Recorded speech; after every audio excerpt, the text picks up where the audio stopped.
السلام علیکم ورحمۃ اللہ وبرکاتہ۔ دوستو، امید ہے کہ آپ سب حضرات خیریت سے ہوں گے اور الحمدللہ میں بھی خیریت سے ہوں۔ آج میں آپ حضرات کے سامنے ایک ایسا نسخہ کیمیا لے کر کے آیا ہوں کہ اگر آپ بے شادی شدہ ہیں، کنوارے ہیں، تو وہ نسخہ اگر آپ برت لیں گے، استعمال کر لیں گے، تو آپ کو وہ بہت ساری بے سکونیوں کی اندھیری کوٹریوں سے اور بہت سارے ٹینشنوں کے دلدل سے نکال کر سکون و اطمینان کے چمن میں لا کھڑا کرے گا۔ وہ نسخہ بتانے سے پہلے سیدنا حضرت آدم علیہ السلام کی ابتدائی زندگی کی کچھ جھلک آپ کے سامنے رکھتا ہوں، انشاءاللہ اسی سے سمجھ میں آ جائے گا۔ حضرت آدم علیہ السلام کے بارے میں ہمیں معلوم ہے کہ آپ جنت میں تھے اور جنت کے اندر آپ کو ہر طرح کی جنتی نعمتیں میسر تھیں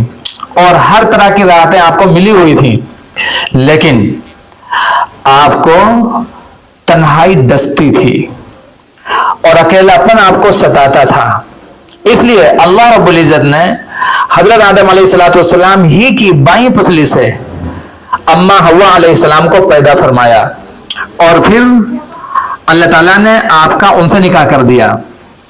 پھر اس نکاح کا ریزن بتاتے ہوئے قرآن مقدس کے 8ویں پارے کی سورہ اعراف کی آیت نمبر 189 کے اندر اللہ رب العزت نے خود فرمایا لِيَسْكُنُوا إِلَيْهَا، تاکہ حضرت آدم علیہ السلام کو ان سے سکون ملے۔ پتہ چلا کہ سکون کے نسخے کو بتلاتے ہوئے اللہ تعالیٰ یہ کہہ رہا ہے کہ وہ نکاح ہے، لیکن نکاح سکون کا نسخہ اسی وقت بنے گا۔ دیکھو، نکاح ایک دوا کی طرح ہے اور دوا کے بارے میں بھی سبھی جانتے ہیں کہ اگر دوا ڈاکٹر کی بتائی ہوئی ہدایت کے مطابق استعمال کی جائے تو یہی انسان کے لیے بشکل صحت فائدہ مند ہوتی ہے، لیکن اگر طریقے سے اسے استعمال نہ کیا جائے، ڈاکٹروں کی ہدایات کے مطابق اسے برتا نہ جائے، تو وہی دوا انسان کے لیے وبال جان بن جاتی ہے۔ بالکل اسی طریقے سے یہ نکاح بنایا تو گیا ہے انسان کے دلی سکون کے لیے،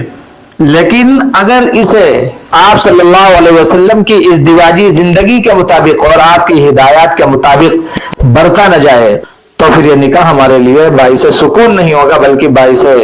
تکلیف ہی ہوگا۔